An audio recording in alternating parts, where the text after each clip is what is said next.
Hey, what is up? We are live once again, hitting the Daily Jace show number 2.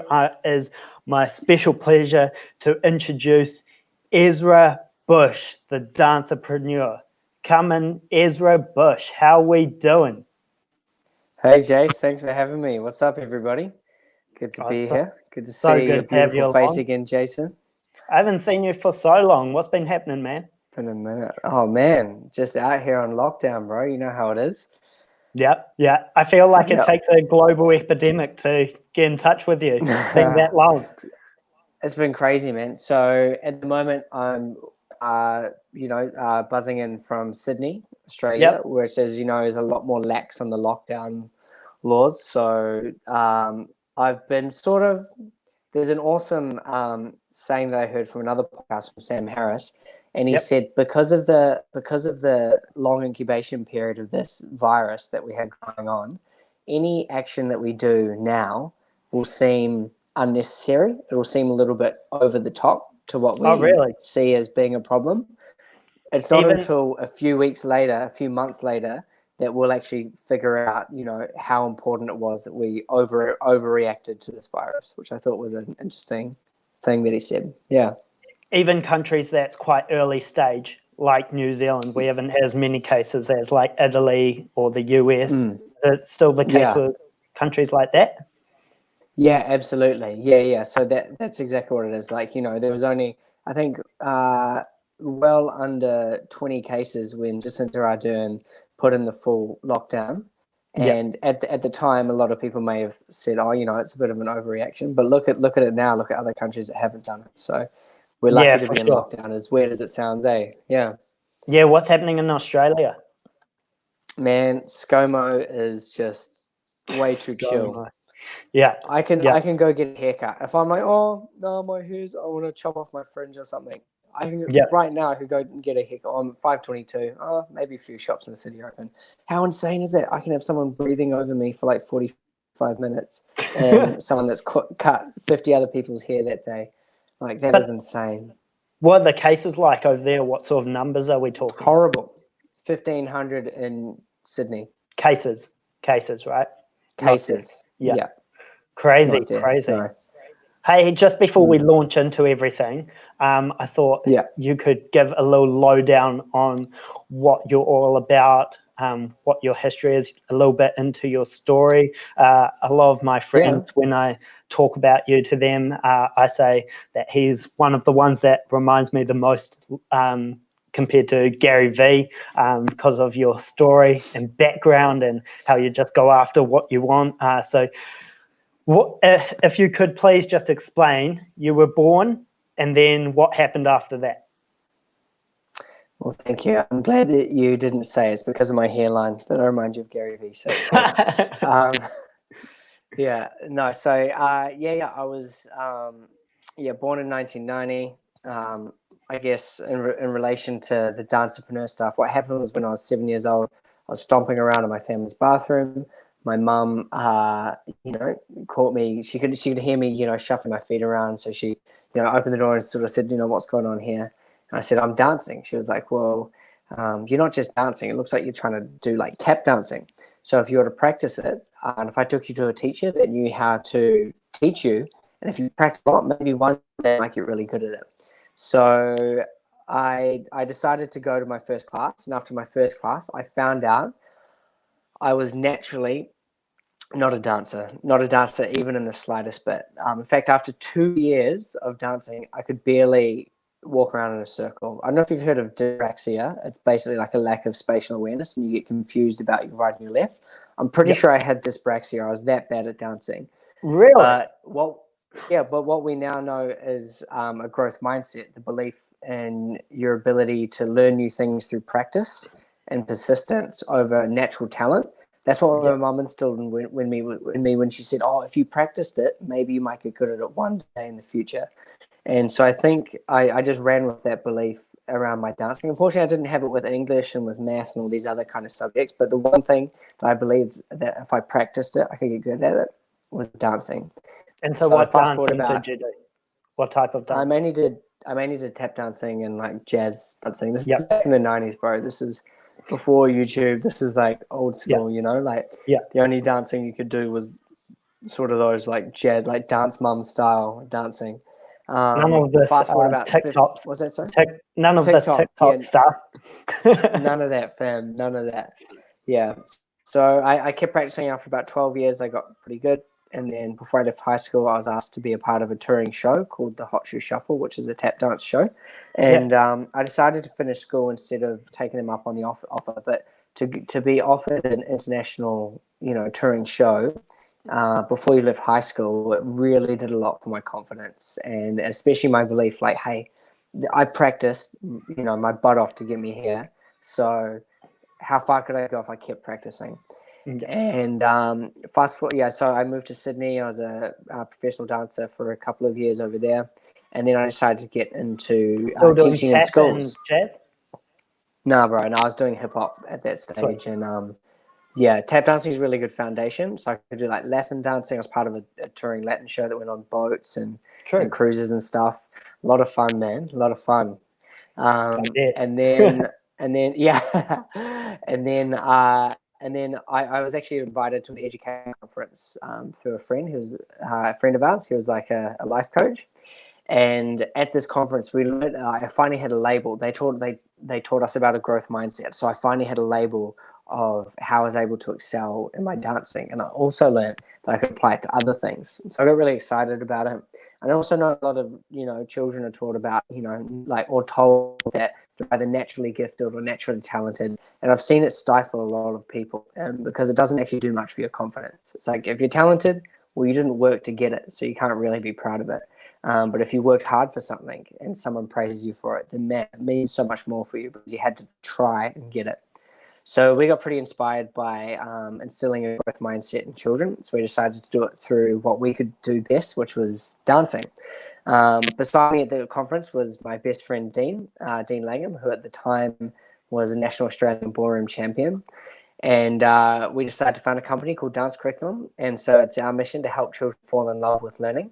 And through the power of dance, instill a growth mindset where children feel like confident to try new things and make mistakes while trying their hardest in front of other people. And we've been keeping tabs on how many children we've taught. And before we get to the numbers, because I know they're very impressive, when did you start the company? Or the 2014 is when 2014 was when we first decided to, like, okay, let's give this a proper go. Yeah. And how old were you at the time? Like, well, 24? I was born in 1990, so 24. Yeah. Sense. Yeah. And then and then 6 years later, what are we at now? 6 years later, boom. I've been fortunate of teaching about, between Dean and I and our staff, about over 200,000 children, so around 220,000. I didn't realize it was that big now. It's crazy, yeah, man. Massive. That is huge. Yeah, it's been crazy. Yeah, across Australasia. Yeah, Australia and New Zealand, but let's say Australasia. It sounds cooler. Australasia. I never quite understand how much you travel. Like, I hit you up every now and again, and I know you're a very busy man, and you're running all these programs for youth to learn to dance and instill a growth mindset. But it's insane how much airtime that requires from you. Yeah, man. Like, well, not so much anymore, right? But yeah. This is the longest that you'll be on the ground for a long time, right? Yeah, it's crazy, man. Yeah. Before all this Corona stuff broke down, how many days in a row would you spend in one place, would you say? It varies quite a lot. Sometimes, like, you know, a night, or sometimes, you know, a month. But from January until lockdown, I traveled around Australia twice. I went to Perth once. So I went, like every major city, including Adelaide, Perth. I was going to fly to Wellington to do a conference. We were invited to be part of like a group of principals that we're meeting. So I was going to do that. But we have schools to our program, to give you an idea, from Invercargill all the way through to Western Australia. So it's like, and Brisbane and every city in between, and Sydney and Melbourne. So yeah, lots of travel, man. Lots of travel. Holy moly. Yeah. And so what are you up to now that everything's on lockdown? Everything's on lockdown. What's happening? So now instead of being in the sky, we're going to be online. So we're working on some online programs. But I just wanted to circle back to the traveling thing. A lot of people would say, that it's quite tiring, that they get worn out. But honestly, I think, everyone's different, and everyone has a, certain set of values. Maybe if you value having your own little tribal community that or one certain location that you get to come home to, then surely like it would wear you out. But if you're really doing something you love, and you've got like a big vision for helping, millions of people, then the travel is just a very slight inconvenience, or it can actually be a convenience of sorts. Like, but it's also exciting, right? Like I think it's big picture, because, or like, people say it's a lot just because like it's so out of the ordinary.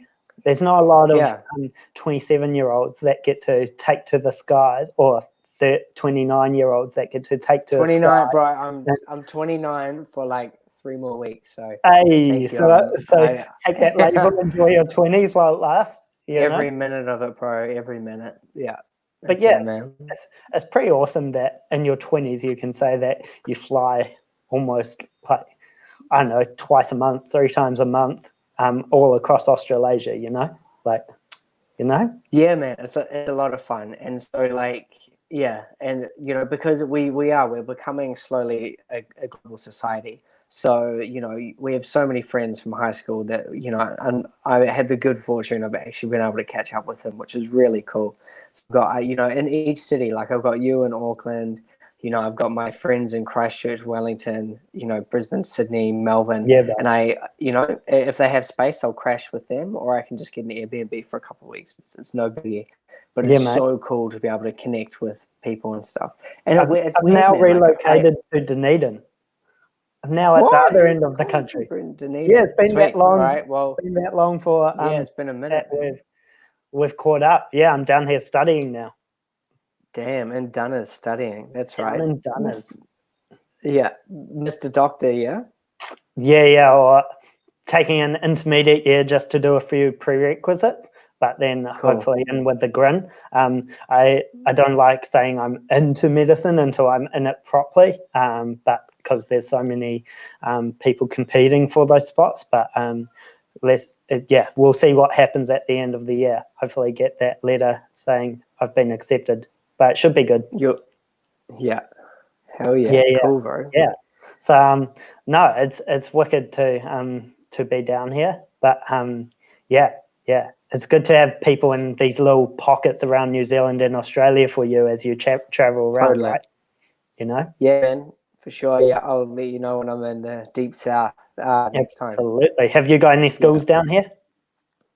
Invercargill is, we've done a couple of workshops in Dunedin, but hopefully we'll get some on board maybe before the end of the year. We'll see how we go with all the craziness that's going on. But at the moment, man, we're really focused online. Like, it's been something that we have been wanting to do for a long time, and it's really exciting you've talked about in the past. Execute on it. Yeah. Nate, so what do you think during the time that you've been running dance curriculum, what has been the year that has been the craziest roller coaster? Because I know you've had a few stories. Had a few, craziest roller coaster. A fair few. Yeah, a bunch, a handful.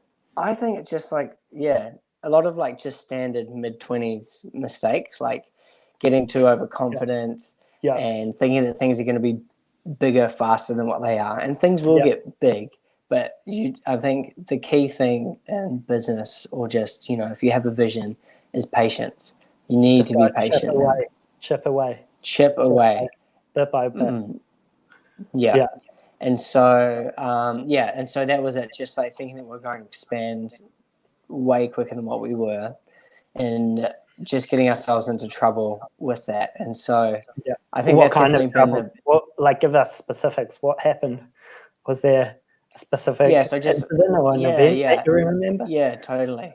Yeah, well, I think I was at a crossroads with our business model where I didn't know if I wanted to, because we get so many like emails and messages on Facebook from like people that own dance studios and wanted to maybe dabble into getting into schools. I thought maybe, you know what, if we taught what we do to dance studios and to, you know, young other like dancerpreneurs or whatever, that they could be able to have, you know, a group of schools that they help out and be real pillars of their community. I thought that would be really cool to do. And so we started producing online content, like vlogs and stuff, that was aimed at captivating dancers and trying to convince them of the benefits of getting into schools and running a full in-school dance program in schools. And so it's a cool business model. It'll totally work.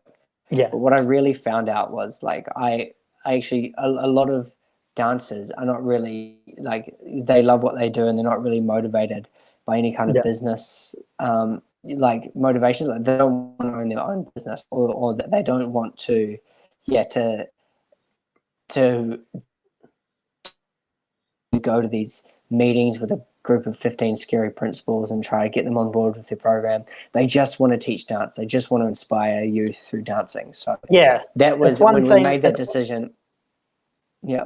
It's one thing like living your passion and learning to dance and teaching it to kids. It's a whole nother skill set, running a business, learning the mechanics of the business when the business isn't going well, making sure that you have the chops to get it going again, and make sure that you attend the meeting, keep everything accountable, right? Yeah. I mean, exactly. Yeah. And if you look at like just case study, let's say if we were to do like an online dance program model, the people, there's an in-school program called Go Noodle. It's like they have a lot of free content and they also have some paid content that's behind a paywall. And Go Noodle is founded by some ex-Facebook and Google employees and does over 100 million in revenue every single year, and not one of the dancers. It's an online dance program that does 100 million a year in schools and has not one of the founders is even a dancer. So it takes a completely different set of skills. It has nothing to do with dancing or even being creative towards art or anything like that. Like it's a different skill set. And so once we learned that and we started honoring people for who they actually are instead of who we wanted them to be, it was a lot easier for us to say, okay, let's just focus on the people that we can have from schools, and dads and kids, and let's just focus on that. And we'll build a team of people that are excited about the idea of teaching dancing and creating their own dances to share with children. So now those people are way more happy working with us than being our customers, sort of thing. Yeah. For sure. There's it's like I read this book called The E-Myth Revisited, and it highlighted three main characters you needed in every business. You need the entrepreneur, you need the manager, and you need the technician. And so if you have only two out of the three, then the business won't do so well. So definitely need the right people in the right places in the business to make it all 100%. Flourish, right? 100%. Yeah.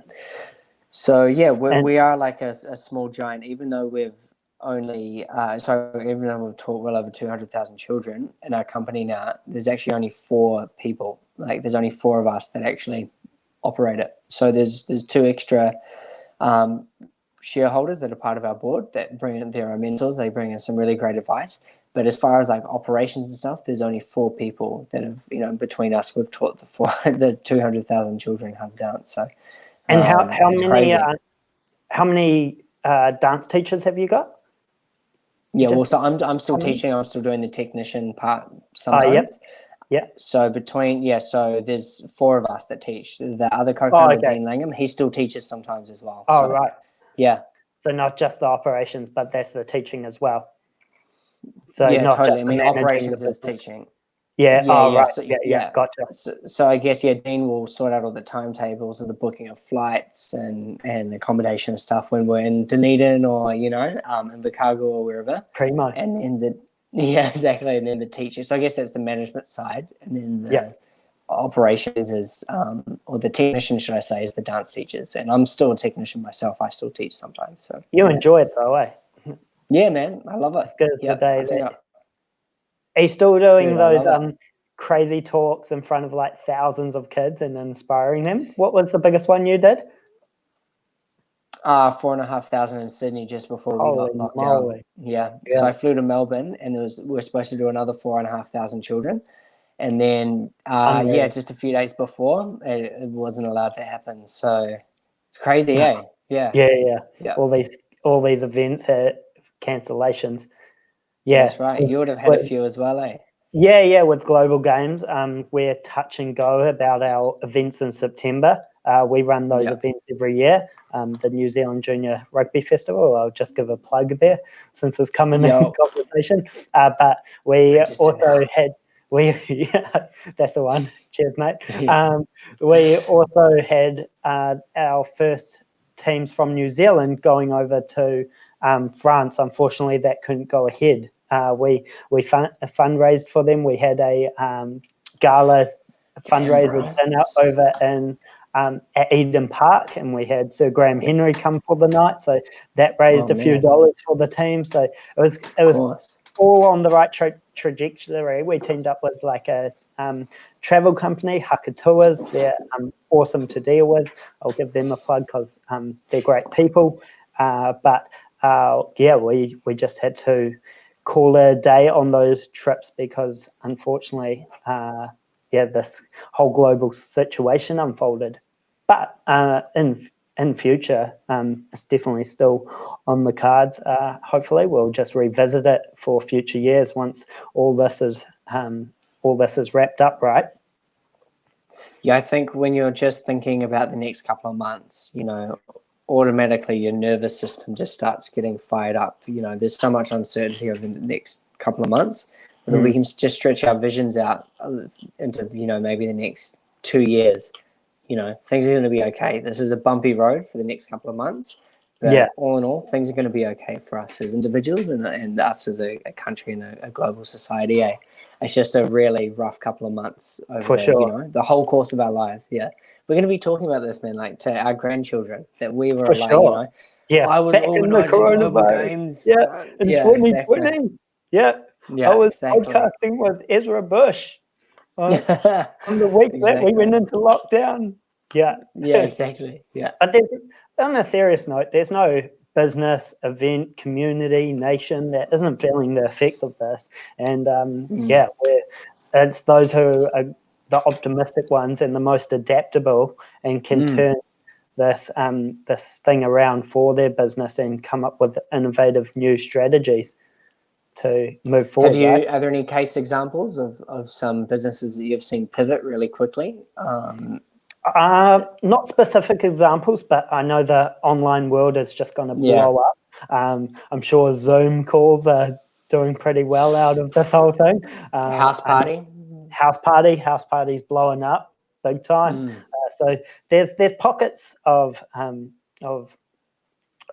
online businesses that I'm sure will do quite well. But also it means that a lot of businesses, they'll change their infrastructure to get around all this remote working, which could serve them better in future. Maybe it makes their overheads cheaper. Who knows, 100%, man. It's those who can actually deal with the situation, adapt their businesses and move forward in a positive way that will survive. Not saying it's easy. We are going into challenging times, but I think there'll be those business owners that hunker down, look after their employees, show their loyalty, and then their employees will show loyalty back, 100%, man. It's crazy, it's craziness. So, I know someone that's going to be doing very well is Matt Mullenweg. He's the CEO of WordPress. Okay. And he has all of these, philosophies about business. They have 1,200 employees across the world, and they have no office, zero. Yeah. He talks about passing the baton. So he'll have a team in a certain time zone that works on an issue, gets it ready, passes the baton, does a quick debrief at the end of the. So here's people working on business solutions and problems around all across the globe, passing. And then I was like, that concept blew my mind. That was so cool.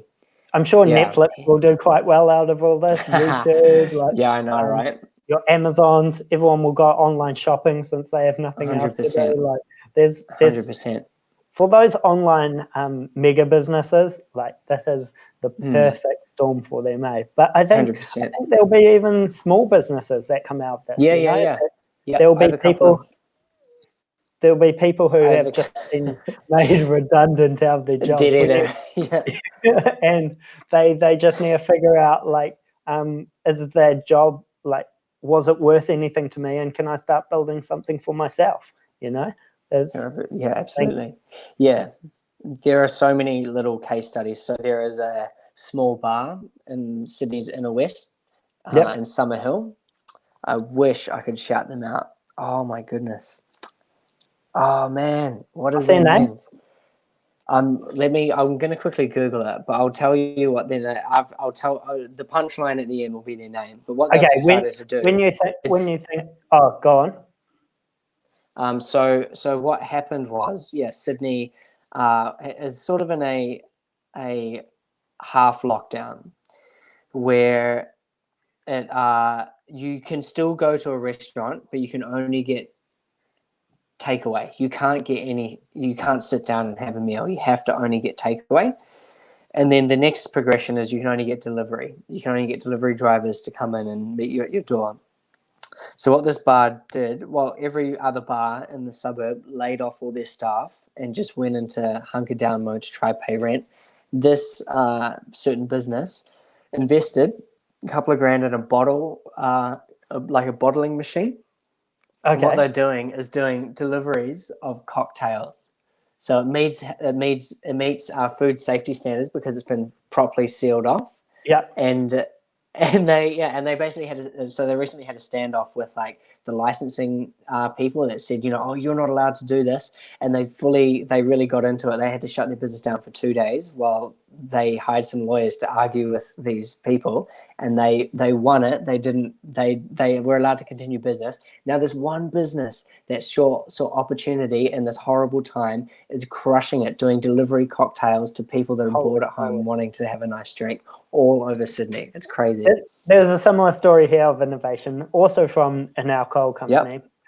They turned their whiskey into hand sanitizer, like medical grade hand sanitizer. My God. So they used the alcohol. Genius. I think they made it a bit more concentrated. I think it was Wise Boys. I talked about in the conversation I had this morning with Jordan Hinton on the first podcast I did. Pretty innovative, like turn this crisis into a bit of an opportunity. It's so if you're wondering, it's called Solera Bar. Solera. Shout out Solera, Solera Bar. You'll be able to maybe put them in the description or something. But anyway, pretty cool stuff, that people are finding opportunities. And I think there's a third type. So there's the people that just hunker down and, fire their staff. There are people that innovate in the face of adversity and turn it into opportunity. And there's a third type of business, which is one that we sort of brushed over, businesses that are already positioned to succeed in a crisis like this. And we'll just pull up Solera Bar. There it is. Yeah. So jump into it here. Is this it? Is this the one you were talking about? Do you know? Check. I don't know. Looks like I've just seen a few cocktails on there, but that's pretty cool. Oh, just delish. Check it out. Anywho, absolutely. We'll close that for now. Jump back into us. Yes, that's right. So, and the third, the third type is a business that is already positioned to succeed, and some people will call it luck. I think that it takes a lot of discipline to do what this company has done. It's very innovative, and I know that they will be absolutely blowing up. And it's to do with dancing. No one's probably heard of it. that listens to this podcast. So I think it's quite relevant for people to open and expand their minds. It's called Steezy. It's an online dance studio, basically. Do you know them? I don't know them personally. I just know that they're from. I believe they're from America. I think they're from the west coast of America, and they've invested a lot of money into making some amazing videos. They have sort of some kind of like, I wouldn't call it AR technology, but you can chop and change camera views within the dance lesson. You can slow things down. You can put them on loop. There are all these cool little video effects that you can do if you're taking class from them, and for people to do at-home dance classes. Whoa. There it is. Reach your dance goals. Wow. The website's pretty cool. You know? Yeah, man. It's like pretty interactive, very fresh, very crisp. Yeah, it's good, eh? Man. That's it. And so obviously this didn't just get put online 2 weeks ago when this all unfolded. They've been chipping away at this in the background, but I'm sure they're doing quite well off the back of everything, right? 100%. Yeah. And there are all these little positive things. Like one of my favorite dancers is a guy called Brooke from the UK. He does popping, and now he's doing online classes as well because he has to, because he can't, go to the studio and teach anymore. So I'm now able to take, dance classes with one of my favorite dancers that I never would have been able to.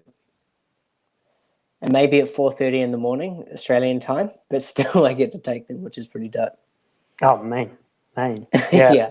It's crazy what we can actually do today, Like think of this unraveling like in the 90s when you started dancing, before all the internet blew up, before the .com bubble, in the 80s. The opportunities we have and just the amount of communication with what's going on with this virus is unreal. We hear 100%. About what's happening in America, in China, in Italy. We've just had those three because they're the big ones for this virus. But anything that's happening globally, you can just check it out at a moment's notice. 100%. So good. Yeah. What's your thoughts on how long this is going to last from what you know? Just personal thoughts. Personal thoughts. Yeah, I mean, I think I'm hoping that it's just going to be the next couple of months. People will be, the virus will be circulating around for the next year to a year and a half. But the main thing is that we flatten the curve, like everyone's been saying. Stay at home. And 100%, yeah. And I would say one thing I do know is that the last 5 epidemics, including AIDS, has been caused due to eating animals, whether it be bushmeat, so AIDS and Ebola was from bushmeat, which is basically from eating monkeys or eating animals that we're just not really supposed to eat. There was, what's been happening with this current epidemic, and we all know where it came from, a wet market with us selling bushmeat again, wild animals in cages. There's been mad cow disease, swine flu, African swine flu. It's called swine flu. It's from, keeping pigs in captivity and horrible animal agriculture practices. So I think the real answer to your question is this is going to keep happening until we change the way that we eat and the way that we consume animals as people. Just to do a little vegan plug there. Yeah, I was wondering when you were going to do one, or if you were going to do one. There we go. For those of you who don't know 42. Ezra, he's a bit of a big gangster. He's a bit of a specialist. Checks on his Instagram every couple of days, but mad respect to you for posting what you believe. It's pretty cool. Totally. Yeah, I mean, and again, this isn't just what I believe. These are facts. Like it's been, it's in the name, swine flu, avian flu. Yeah. It's from eating birds. For sure. Yeah. It's not like, but so I think that this is going to, again, epidemics will keep happening. I just hope that, and again, this is sometimes where capitalism, fails to meet our requirements as humans. A purely free market isn't always ideal. There is a lot more money invested in curing male baldness than there is into developing these vaccines. Why? Because the market will reward you if you cure male baldness or are seen to help it. And so I know it's really up to government. Like I used to be such an individualist, being like, as individuals, we have the power to change. And it is true. You can do so much as an individual, but big problems like these, they require, governments to maybe reward companies for producing these vaccines, or just incentivizing, whether it be due to tax breaks or other kinds of things, for companies to act in the best interest of humanity. Yeah, I think it will come from both sectors, both the private and public sector. Totally. It will be a combined effort. Obviously, the governments have major resource behind them through taxation, but then the private sector has the agility and can move pretty quickly in regards to any innovation, and I'm sure there's a lot of research happening behind closed doors around this virus and a vaccine. 100%. How long that will take, who knows, because obviously the science has to catch up, and this is a pretty fresh virus, but it's pretty important. And obviously everyone's seeing the effects of a virus when we don't have a vaccine, 100%. And I think the anti-vax community is awfully silent right now. yeah. So, you're stir that pot, Ezra. Just saying, man. Everyone's begging for a vaccine. No. I think I was talking to my mate this morning. He's a pharmacist. He jumped on the podcast, and he said great. that last year they had 1.4 million flu vaccines come through the door, and this year they're predicting 1.8, just because there's so many people who are interested in getting the vaccine this year. That's for the normal flu that they get every year, not the coronavirus, but it just shows that peak in interest, right? 100%, man. That's really, really good, eh? I think we're heading in a good way, and this is like the best way to frame it is this is a really good dress rehearsal for a serious. I mean, obviously this is a serious pandemic. This is horrible. It seems as serious as it comes. Some people are recovering. Well, there are avian flus that have a 60% kill rate. So, if you and I get it, there's a 60% chance we'll die. So a more serious, by more serious, they're not as infectious, exactly. There's no human-to-human transition. So we're just one mutation away from an avian flu being able to be, airborne and contagious human-to-human. So, again, this is a good dress rehearsal for a really, really just devastating virus that, unfortunately, it's almost inevitable that it's going to come. Just because we'll keep coming up with vaccines and ways around it, totally. Right? But in terms of the most dramatic response, this is certainly the biggest thing we've seen in our lifetime. Like 100%. Borders shutting, people in lockdown, governments finding how to fund their countries. Like I saw the news about Brazil this morning, and their president is saying that he's giving the analogy that people die on the roads, and so we don't take the cars away from the public. So if people die from this coronavirus, we shouldn't just send everyone into lockdown, which is a pretty incredible comment, I think.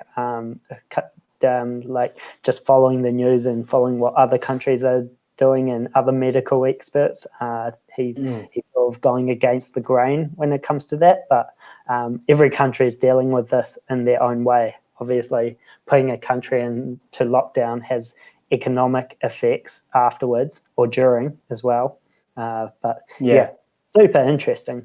Just saying. I mean, this is the guy that's impartial to the Brazilian rainforest being burnt down for cattle grazing and for soy crops. So true. So true. Like, what do you expect, man? No, I wouldn't take his word as the leading and all that. But I just think it's incredible to see what's going on in the world at the moment. Well, I think that, I would hope that the Brazilian people would look to what the rest of the world is doing, and the citizens would take it upon themselves to exercise their individual, responsibility and freedom to try and not spread it as much. But Italy's the ultimate example, right, of people that didn't take action until it seemed necessary, and then a few weeks later they've really started to pay for it. Yeah, Devastating, man. Yeah, absolutely. I think the US just overtook them in the most deaths for a country. Oh, they just overtake Italy. Yeah. So yeah, Italy. I don't know if they're recovering and the rates coming down, but the US certainly has ramped up. Look at me touching my face as I'm this. By the way, I sanitize before I've touched my face, guys. So very good. just don't give me any Disclaimer. crap in the comments. Yeah. All those keyboard warriors out there, hold back. Yeah. 100%. Hold fire, guys. Yeah. Yeah. But nah, that's all this corona stuff. I think there's going to be a lot of innovation, a lot of people moving into new areas. Obviously, like biotech will have a huge nudge to stop this thing happening again.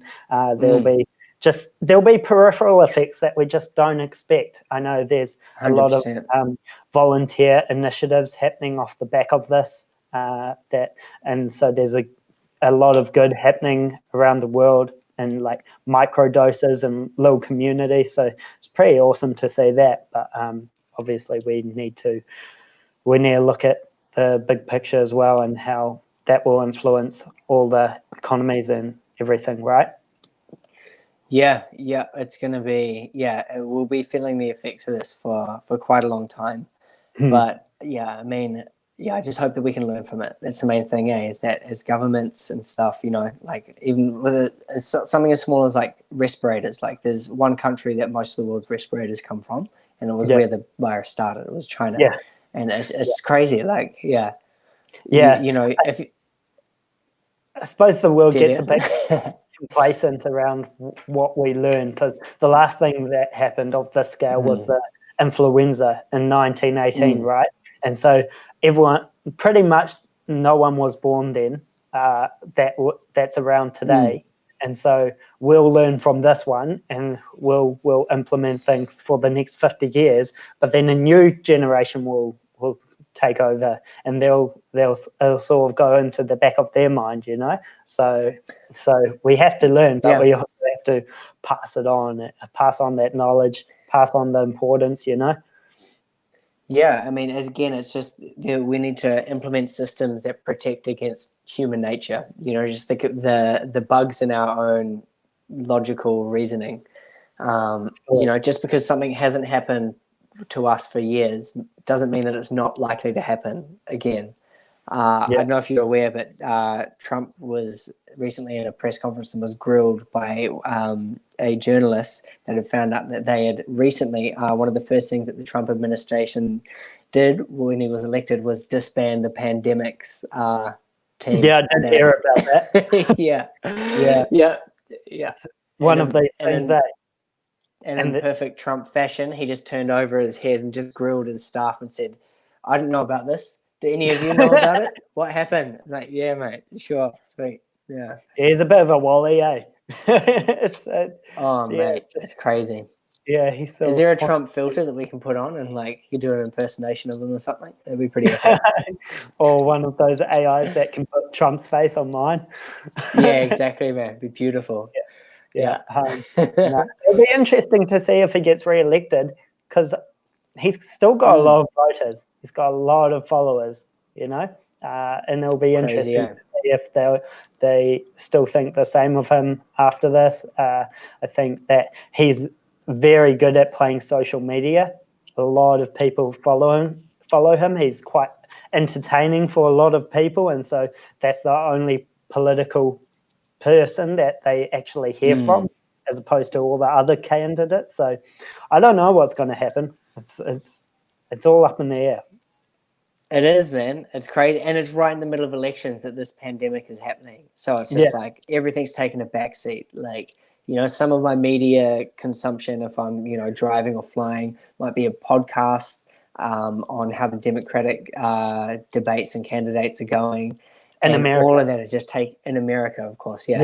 And this is all taking a huge backseat to this craziness. Sure. I mean, yeah, it's insane. I was watching it as well, and it's a kindergarten over there. Like they're just like, I guess it's just a what's it called? Just a thrashing of each other. They pick holes on what they did 20 years ago, like, and that the policies they put forward, they have to say, I believe this in the 80s. I have not changed my stance. You can trust me. They're not allowed to change their mind, eh?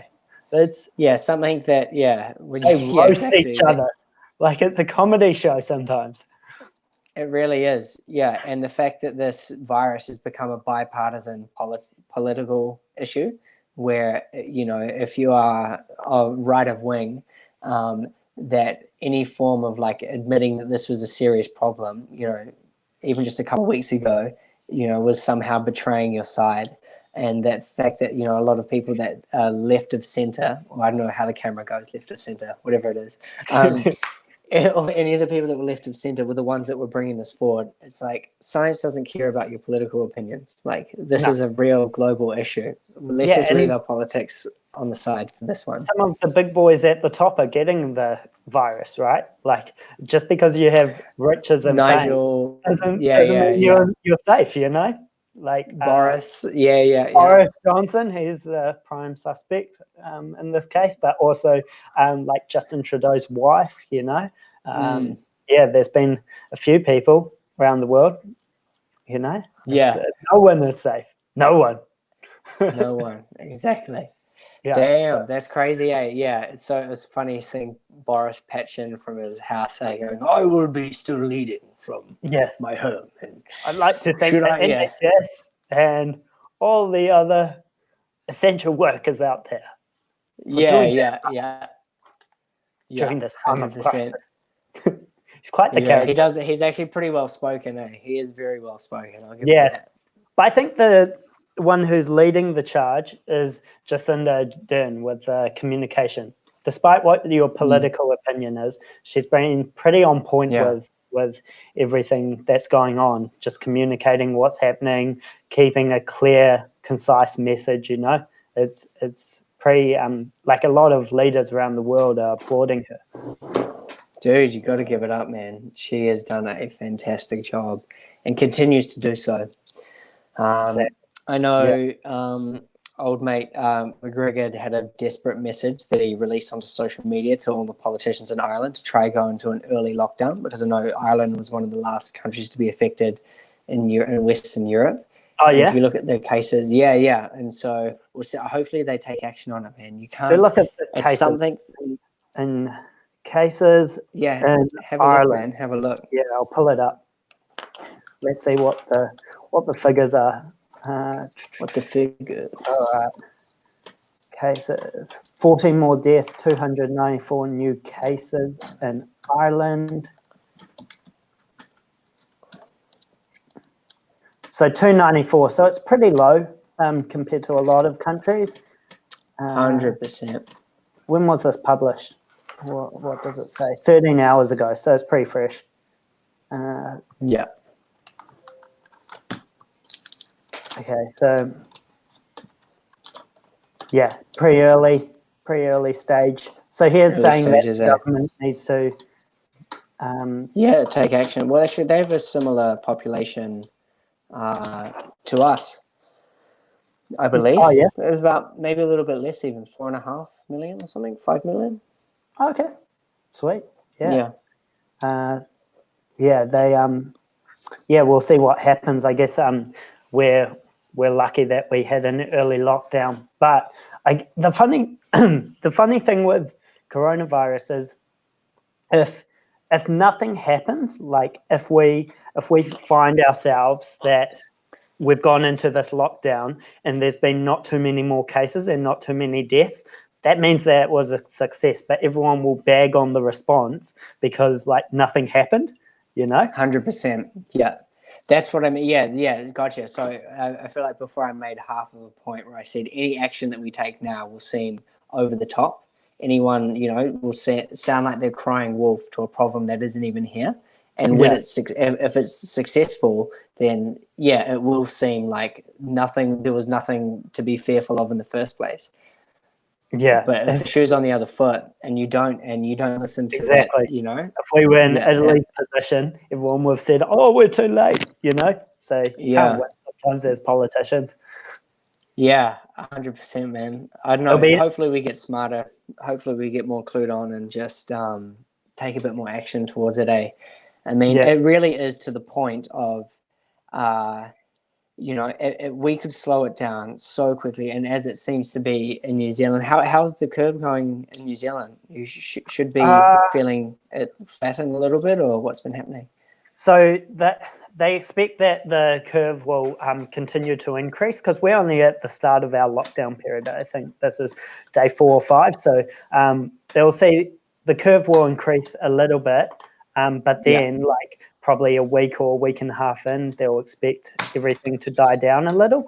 We're just waiting to see if it dies down, and then as all those confirmed cases are found and they're put into the right place in the healthcare system, and they get taken care of, that's when it'll start to come down. So it just because people will find out that they're sick as the lockdown is happening, and that's when the confirmed cases will start to rise. Yeah. So it's early days yet. We don't really know whether it's working or whether it's not. Yeah, and it's first death, wasn't it, in Greymouth? Yeah. So first death. 77 years old? How old was she?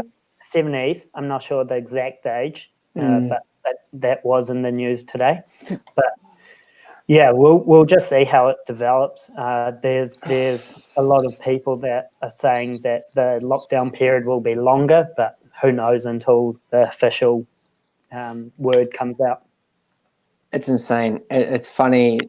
I mean, it's not funny. It is just heavy levels of irony that it was in Greymouth. And so the backstory, I mean, again, I don't mean to turn this into Chinese whispers, but just from what I heard from a friend was that the lady had actually had years of respiratory disease. So she was at a really high risk for catching the virus. But just because she was an old lady that didn't get out much, they assumed when she was complaining of respiratory issues that there was no way that she could be infected with coronavirus because of just her lifestyle. She didn't really get out that much. And then when she actually, became worse and was in intensive care, they finally did the test, found out she had the virus, and she passed away almost immediately. And I just think that it's, we have, especially in the South Island of New Zealand, we have this attitude that stuff happens to other people. It doesn't happen to us. I'm from Nelson, and there's so much she'll be right, mate attitude. And unfortunately, it is part of our culture, and it's something that we need to fix, because we're living in a global society now, and their rules apply to everyone, not just people in other countries or other towns even. Yeah, and this extends to all parts of life, I guess. We're not just the separated part of the world anymore. Like, obviously, we had the terrorist attack in March last year, so that all unraveled, and obviously New Zealand changed forever from that point on. We're not just New Zealand hidden away across the ditch from Australia, away from all the other countries. We're part of a global society, and we can be exposed to those kinds of acts. So it's it's just one of those things where globalization is on the rise. It's crazy, man. If you type in Punjabi rap Hamilton, there'll be some hits that come up. For real. Some fire, man. Some Punjabi fire from Hamilton, bro. For real. Yeah. There's actual rap groups from Hamilton that speak only in like Hindi and Punjabi and stuff. So that's pretty cool. We live in multicultural. 100%. Yeah. Here's an amazing quote that I think could top things off quite nicely. Okay. Yeah. Don't quote. I don't know who said it, but the goal of multiculturalism isn't to just create a multicultural society. The goal of multiculturalism is to create the multicultural individual. Boom. You're done though. Yeah. Exactly. On that note, should we wrap up? That was pretty powerful to end a podcast on. Ezra Bush, it's been an absolute pleasure. You're a legend. Keep doing what you're doing, inspiring thousands and thousands of kids to have a growth mindset, follow their dreams, and teach them some dance along the way. It's pretty cool. I know you'll go from strength to strength. It's been mega getting to know you across the years. even lived with you at one point. The good, the bad, and the ugly of you. And the oats on the bench. That's the one. That's the one. Yep. Those secrets come out. But no, it's been awesome, dude. Hope you're enjoying everything in Australia. If you're ever down in Dunedin, let me know. We'll catch up for coffee. Man. And just keep doing what you're doing. 100%, man. Thanks for having me. No worries. We'll keep in touch. All right. Awesome, man. Catch you soon. Okay, Jace. Thanks for having me. See you, man. Bye.